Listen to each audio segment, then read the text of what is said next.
Hello नमस्कार दोस्तों, आज हम बताएंगे कैंसर के बारे में। सबसे पहले जानते हैं कैंसर क्या है। कैंसर बीमारियों का एक बड़ा समूह है जिसमें एक बात आम है। ये तब होते हैं जब सामान्य कोशिकाएं कैंसरग्रस्त कोशिकाएं बन जाती हैं, जो बढ़ती हैं और फैलती हैं। आपके जीन आपकी कोशिकाओं को निर्देश भेजते हैं, जैसे कि कब बढ़ना शुरू करना है और कब रोकना है। उदाहरण के लिए सामान्य कोशिकाएं इन निर्देशों का पालन करती हैं, लेकिन कैंसर कोशिकाएं उन्हें अनदेखा कर देती हैं।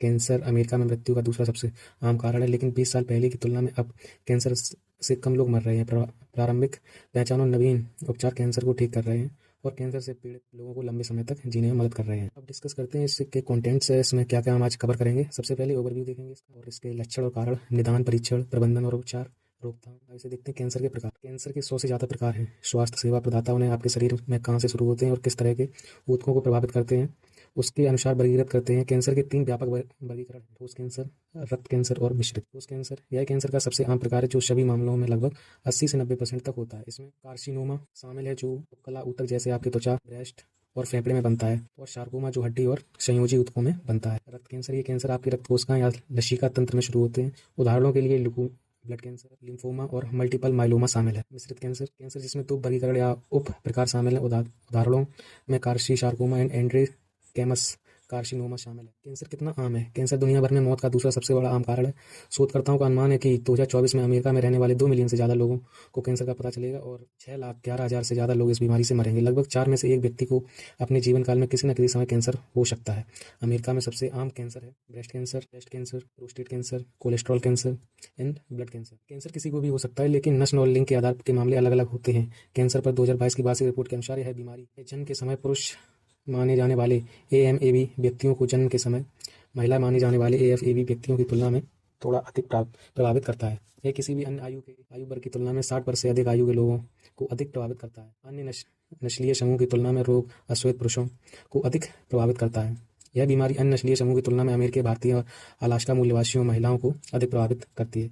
अब इसके लक्षण और कारण। कैंसर के क्या लक्षण है, उसके कारण क्या है। कैंसर के लक्षण हर व्यक्ति में अलग अलग होते हैं। इस बात पर निर्भर करते हैं कि आपको किस प्रकार का कैंसर है और यह कितना गंभीर है। सामान्य कैंसर के लक्षणों में निम्नलिखित ये शामिल हो सकती हैं, जैसे कि थकान, बुखार जो अधिकतर रात में होता हो, भूख में कमी, रात का पसीना, लगातार दर्द, त्वचा में परिवर्तन, विशेषकर मस्से जिसका आकार और आकृति बदल जाती है, नस में मस्से आ जाते हैं, अस्पष्टीकृत वजन घटना। कुछ मामलों में कैंसर के अंग विशिष्ट अतिरिक्त लक्षण पैदा कर सकता है। इसमें शामिल हैं आपके पेशाब या मल में रक्त आना, त्वचा पर तिल का आकार, रंग और आकृति में परिवर्तन, खून की खांसी आना, नए गांठ या उभार। यह कोई विस्तृत सूची नहीं है और इन लक्षणों का होना जरूरी नहीं है कि आपको कैंसर है।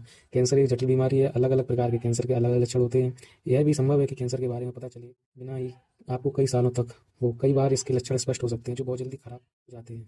एक अच्छा नियम यह है कि यदि आपके शरीर में कोई परिवर्तन 2 सप्ताह से अधिक समय तक बना रहता है तो स्वास्थ्य सेवा प्रदाता को अवश्य बताएं। कैंसर का कारण क्या है। कैंसर एक अनुवांशिक विकार है, लेकिन इसका मतलब यह नहीं कि यह विरासत में मिला है। यह तब होता है जब कोशिका गतिविधि को नियंत्रित करने वाली एक उत्परिवर्तित या बदलते होते हैं। ये असमान कोशिका बनते हैं जो विभाजित और गुणा होती है, अंततः आपके शरीर के काम करने के तरीके बाधित करती है। कोशिका कैंसर क्लस्टर या ट्यूमर बनाती हैं। कैंसरग्रस्त कोशिकाएं ट्यूमर से अलग हो सकती हैं। आपको लसिका तंत्र या रक्त प्रवाह के माध्यम से शरीर के अन्य क्षेत्रों में जा सकती हैं। स्वास्थ्य सेवा प्रदाता इसे मेटा स्टेटस कहते हैं। उदाहरण के लिए आपके ब्रेस्ट में ट्यूमर आपके फेफड़ों तक फैल सकता है, जिससे आपको सांस लेने में कठिनाई हो सकती है।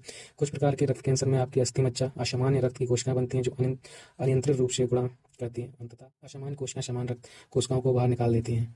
चिकित्सा शोधकर्ताओं के अनुसार वंशानुगत आनुवंशिक परिवर्तन ऐसे परिवर्तन हैं जिन्हें आप नियंत्रित नहीं कर सकते। सभी कैंसरों का लगभग 5 से 10% कारण बनते हैं। अधिकतर कैंसर एक अर्जित आनुवंशिक परिवर्तन के रूप में होता है। इसका मतलब यह है कि आपके जीवन भर होता रहता है। चिकित्सा शोधकर्ताओं ने कई जोखिम कारकों की पहचान की है जो कैंसर विकसित होने की संभावना को बढ़ाते हैं। जोखिम, अब बात करते हैं इसके जोखिम क्या है। कैंसर होने के का कई एक कारण नहीं है, बल्कि कुछ चीज़ें आपके कैंसर होने की संभावना को बढ़ा सकती हैं, जैसे पारिवारिक इतिहास, फैमिली हिस्ट्री। यदि आपके परिवार को किसी करीबी सदस्य, माता पिता, भाई बहन, दादा दादी को कैंसर है तो आपको भी कैंसर का जोखिम अधिक है। धूम्रपान, तंबाकू, धूम्रपान या सिगरेट का उपयोग करने से फेफड़े, कृष्णनली, अग्नाशय और मौखिक कैंसर विकसित होने की संभावना बढ़ जाती है। पर्यावरणीय कारक, आपके पर्यावरण में मौजूद विषाक्त पदार्थों जैसे कीटनाशक और रेडॉन के संपर्क में आने के तथा आपको कैंसर हो सकता है।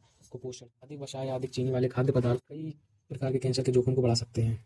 Hormone therapy, hormone replacement therapy लेने वाली महिलाओं और जन्म के समय में लोगों में FFBI, लोगों में स्तन कैंसर और गर्भाशय कैंसर का खतरा बढ़ सकता है। तो इसकी बात करते हैं निदान और परीक्षण। कैंसर का निदान कैसे किया जाता है। स्वास्थ्य सेवा प्रदाता कैंसर का निदान पूर्ण शारीरिक परीक्षण करके शुरू करते हैं। वे आपके लक्षणों और आपके परिवार के चिकित्सा इतिहास के बारे में बताने के लिए कहेंगे। उन्हें यह भी करना पड़ सकता है कैंसर के लिए एक रक्त परीक्षण, जिसमें पूर्ण रक्त गणना, CBC, प्रोटीन परीक्षण और ट्यूमर मार्कर परीक्षण शामिल हो सकते हैं। इमेजिंग परीक्षण जैसे CT स्कैन, MRI, अल्ट्रासाउंड या आयोडीन मेटा नेक्स्ट परीक्षण इसका बायोप्सी जो सर्जिकल चीरा लगाकर या नॉन सर्जिकल सुई लगाकर हो सकती है। कैंसर के वंशानुगत रूपों के निदान और उपचार की योजना बनाने के लिए कैंसर के लिए अनुवांशिक परीक्षण। कैंसर का चरण कैसे निर्धारित किया जाता है? स्वास्थ्य सेवा प्रदाता उपचार की योजना बनाने और पूर्वानुमान अनुमान या अपेक्षित परिणाम विकसित करने के लिए कैंसर स्टेजिंग सिस्टम का उपयोग करते हैं। अधिकांश कैंसर के 4 चरण होते हैं। विशिष्ट चरण कुछ अलग अलग कारकों द्वारा निर्धारित किया जाता है, जिसमें ट्यूमर का आकार और स्थान शामिल है। चरण 1 से 3 प्रारंभिक चरण या स्थानीय रूप से उन्नत में आमतौर पर कैंसर का वर्णन किया जाता है जब यह सीधे आसपास के ऊतकों में विकसित हो जाता है या पास के लिम्फ नोड में फैल जाता है। चरण 4 या मेटास्टेटिक का अर्थ है कैंसर कोशिकाएं आपके रक्त प्रवाह या लसीका प्रणाली के माध्यम से आपके शरीर में दूर के क्षेत्रों में फैल गई। कैंसर का इलाज कैसे किया जाता है? स्वास्थ्य सेवा प्रदाता कई अलग अलग उपचारों का उपयोग कर सकते हैं। कभी कभी आपकी स्थिति के आधार पर आपके उपचारों को मिल सकते हैं। आम कैंसर उपचार में शामिल है सर्जरी, कीमोथेरेपी, विकिरण चिकित्सा, इम्यूनोथेरेपी, लक्षित चिकित्सा, हार्मोन थेरेपी, अस्थि मज्जा प्रत्यारोपण। कैंसर को रोका जा सकता है जी, इस कैंसर को 100% रोका जा सकता है। यदि आप धूम्रपान करते हैं, तंबाकू का सेवन करते हैं तो इसे छोड़ने का प्रयास करें। धूम्रपान बंद करने के कार्यक्रमों के बारे में स्वास्थ्य सेवा प्रदाता से पूछें और आपको तंबाकू छोड़ने में मदद कर सकते हैं। ऐसी पोषण योजनाओं का पालन करें जो आपके स्वास्थ्य के लिए नियमित रूप से आप कैंसर की जांच भी करवा सकते हैं।